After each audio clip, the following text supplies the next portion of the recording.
তো আমরা যে রেটিনোস্কোপি নিয়ে আমরা আলোচনা করব। তো রেটিনোস্কোপি সম্বন্ধে অনেকের ভয় থাকে। হ্যাঁ, অনেক অপথ্যালমোলজিস্ট কি অপটোমেট্রিস্ট রেটিনোস্কোপি ঠিকমতো করতে পারে না, বা করতে পারলেও তার যে রেজাল্ট সেটা ইন্টারপ্রিট করতে পারে না। সেটা দিয়ে যে আমরা গ্লাস প্রেসক্রিপশন করবো সেটা খুব ইম্পর্ট্যান্ট, স্পেশালি বাচ্চাদের, অথবা যারা ঠিকমতো করে মনের কথা বলতে পারে না, অথবা যারা এমবিলিক্যাল বা সাইকেট্রিক পেশেন্ট, তাদের ক্ষেত্রে রেটিনোস্কোপির মাধ্যমে আমরা সাবজেক্টিভ রিফ্র্যাকশন করে থাকি। বা রেটিনোস্কোপি যাদের ক্ষেত্রে অটো রিফ্র্যাক্টোমিটার নাই, যে সমস্ত চেম্বারে যারা অপটোমেট্রিস্টরা প্র্যাকটিস করে, তাদের ক্ষেত্রে রেটিনোস্কোপিটা জানা খুবই দরকার। কারণ এই রিফ্র্যাক্টিভ পাওয়ার আমাদেরকে অ্যাকিউরেট পেশেন্টের ক্ষেত্রে দিতে হবে। তো রেটিনোস্কোপি ডিটেলস কীভাবে করতে হয় সেটা আমরা প্রত্যেকেই কম বেশি জানি, তো সেটাতে আমি যাচ্ছি না। কিন্তু রেটিনোস্কোপি কীভাবে ইন্টারপ্রিট করব, আমার মেন টপিক হচ্ছে ওইটা আজকে। তো আমার হচ্ছে ইন্টারপ্রিটেশন অফ রেটিনোস্কোপি। তো তার আগে দুটো জিনিস আমাদের জানতে হয়। রেটিনোস্কোপিকে আমরা একটা কথা বলি সাইক্লোপ্লেজিক রিফ্লেকশন। সাইক্লোপ্লেজিক, তো এখানে আমরা একটা সাইক্লোপ্লেজিক একটা ড্রপ ইউজ করি। এটা আমরা অ্যাট্রোপিন ইউজ করতে পারি, বা আমরা হোমাট্রোপিন ইউজ করতে পারি,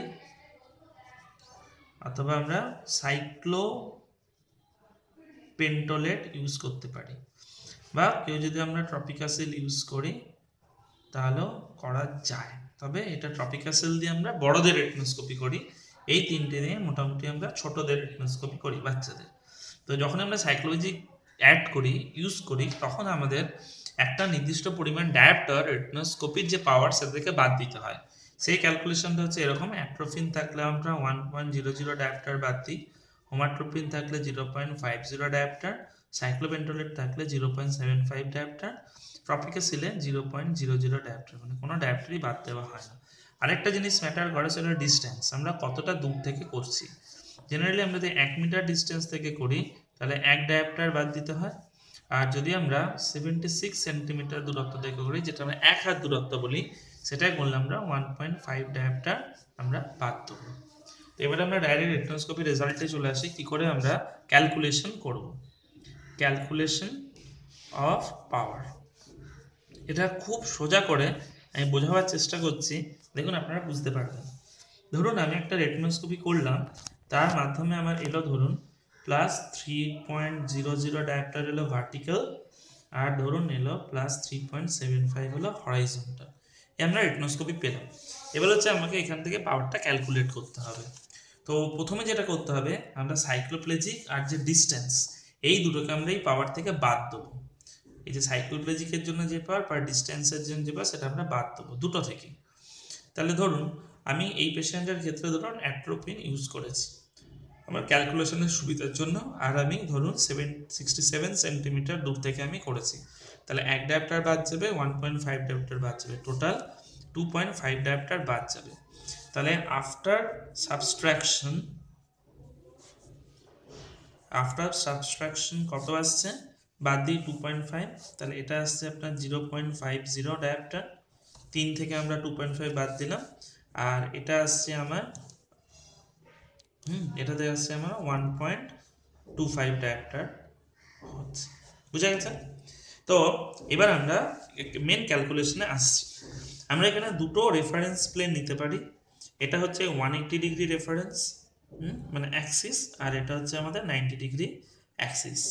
আমি 90 ডিগ্রি অ্যাক্সিসকেও ধরে আমি পাওয়ার ক্যালকুলেট করতে পারি, আবার 180 ডিগ্রি অ্যাক্সিসকে ধরে আমরা পাওয়ার ক্যালকুলেট করতে পারি। এই অ্যাক্সিসটা হচ্ছে আমরা যখন সিলিন্ডার পাওয়ারটা আমরা যখন মেজার করব, তখন এই অ্যাক্সিসটা আমার কাজে লাগবে। তো সবসময় জেনারেলি আমরা চেষ্টা করব যেটা মিনিমাম পাওয়ার, আমরা সেইটাকেই আমরা নিয়ে করতে। তো আমি এখানে ধরুন আমি এইটাকে নিয়ে করছি, তাহলে আমার এখানে স্পেরিক্যাল পাওয়ার হয়ে গেল +0.50 ডায়াপ্টার। এবার একটা জিনিস বুঝুন, যেটা মেন জিনিস বুঝতে হবে, রেটিনোস্কোপিতে এই ফিগারটা এসছে, এটার মানে হচ্ছে পেশেন্টকে আমাকে 90 ডিগ্রি অ্যাক্সিসে 0.50 ডায়াপ্টার পাওয়ার দিতেই হবে, আর 180 ডিগ্রিতে আমাকে +1.25 পাওয়ার দিতেই হবে। এবার আমরা এই পাওয়ারটা দেবো কী করে? এটা দেওয়ার জন্য আমাদেরকে স্পেরিক্যাল আর সিলিন্ডার এই দুটো মিশিয়ে দিতে হবে। কারণ আমরা দেখছি এই দুটো পাওয়ারের একটা ডিফারেন্স আছে, তার মানে পেশেন্টের একটা সিলিন্ড্রিক্যাল একটা পাওয়ার লাগছে, পেশেন্টের একটা অ্যাস্টিগম্যাটিজম রয়েছে।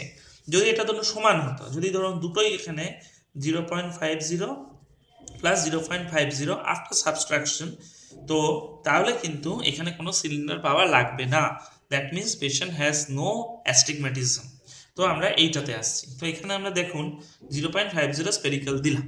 তা মাথায় রাখতে হবে আমাদের দুটো অ্যাক্সিসে রেটিনোস্কোপিতে যে পাওয়ারটা এসছে ওটাকেই আমাকে দিতে হবে। তাহলে ধরুন আমি যখন এখানে 0.50 পাওয়ার দিলাম, তার মানে পেশেন্টের কিন্তু চশমাতে এই দুটোই 0.50 ডায়াপ্টার হয়ে গেল। ধরুন আমি একটা 0.50 লেন্স নিচ্ছি, এটা ধরুন 0.50 লেন্স, ঠিক আছে, এটা 0.50 লেন্স। তো আমি যখন পেশেন্টের ট্রায়াল ফ্রেমে আমি যখন এই লেন্সটা বসালাম 0.50 দিতে হবে 90 ডিগ্রিতেও, 90 ডিগ্রিতে আমি এটা দিলাম, এখানে কোনো ডিগ্রি নেই, তাও আমি সোজাসুজি দিলাম 90 ডিগ্রি। এর কিন্তু স্পেরিক্যাল লেন্সের পাওয়ার যেহেতু লেন্সের সর্বত্র থাকে, অল অ্যারাউন্ড দ্য লেন্স যদি থাকে, অল ইন দ্য লেন্স থাকে, সেই জন্য কি হলো আমি এখানে প্লাস 0.50 দিলেও ওর এখানে অটোমেটিক্যালি প্লাস 0.50 চলে এসছে। তার মানে পেশেন্টের এখন এখানেও এই পাওয়ারটা আছে, এখানেও এই পাওয়ারটা আছে। তো আমরা দেখতে পাচ্ছি আমাদের রেটিনোস্কোপি ফাইন্ডিং থেকে আমাদের এই পাওয়ারটা মিলে গেছে, কিন্তু দেখছি এই পাওয়ারটা আমার মিলছে না। তার মানে আমাকে কি করতে হবে, অনলি 180 ডিগ্রিতে আমাকে পেশেন্টের পাওয়ারটাকে আমাকে অ্যাডজাস্ট করতেই হবে। তার মানে দেখুন এখানে যদি আমি এই 0.50 থেকে 1.25 নিতে যাই, তাহলে আমাকে কত অ্যাড করতে হবে, আমাকে দেখুন 0.75 ডায়াপ্টার অ্যাড করতে হবে শুধুমাত্র এই 180 ডিগ্রিতে, ঠিক আছে। তো আমি কি করে করবো, এটা করতে গেলে আমাকে একটাই উপায়, সেটা হচ্ছে আমাকে একটা সিলিন্ডার লেন্স নিতে হবে যেটার পাওয়ার হচ্ছে 0.75 প্লাস, কেন আমি এখানে প্লাস দিচ্ছি, তো এটাকে আমাকে বসাতে হবে 90 ডিগ্রিতে।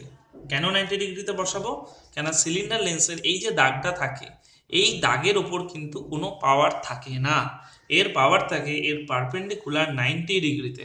তার মানে এই পেশেন্টের ক্ষেত্রে আমি যদি এখানে 90 ডিগ্রিতে আমি সিলিন্ডারটা বসাই, এর পাওয়ার কিন্তু চলে এলো 180 ডিগ্রিতে। এই জিনিসটা মাথায় রাখবেন, স্পেরিক্যাল লেন্সের সর্বত্র কিন্তু এই প্লাস 0.50 পাওয়ারটা আছে, সিলিন্ডার লেন্সের শুধুমাত্র এই 0.75 পাওয়ারটা শুধু কিন্তু 180 ডিগ্রিতে আছে, 90 ডিগ্রিতে কিন্তু পাওয়ার নেই। তাহলে দেখুন খুব সুন্দরভাবে হয়ে গেল, 180তে 0.75 পাওয়ার আমি বসিয়ে দিলাম, তাহলে দেখুন এখন আমার এটা মিলে যাচ্ছে। এটা কি হয়ে গেল, 0.50 হয়ে গেল এই অ্যাক্সিস, আর এই অ্যাক্সিস হয়ে গেল 1.25। তার মানে এই পাওয়ারটা আমাকে সিলিন্ডার দিয়ে আমাকে ম্যানেজ করতে হবে। তাহলে দেখুন আমার যেটা ফাইনাল যেটা রেজাল্ট এলো সেটা হচ্ছে প্লাস 0.50 স্পেরিক্যাল, ঠিক আছে, এর সাথে কত দিচ্ছি plus 0.75 cylinder at the rate of 90 degree. এটা বোঝা গেছে, এটা হচ্ছে simplified way of doing this. আমরা আরেকটা আরবিটারি আমরা ক্যালকুলেশন করে আমি দেখাচ্ছি, বাদ দেওয়ার পর ধরুন আমরা পেয়েছি, ধরুন এটা করলাম মাইনাসে দিয়ে একটা দেখাচ্ছি, ধরুন এটা আমরা করলাম -1.00 ডায়াপ্টার, আর এটাও ধরুন হলো -2.00 ডায়াপ্টার, ধরুন after subtracting with distance and cycloplegic dioptre. তো আমরা এখন ধরুন এটা হচ্ছে 90 ডিগ্রি, এটা হচ্ছে ভার্টিক্যাল, এটা হরাইজন্টাল, এটা হচ্ছে 180 ডিগ্রি।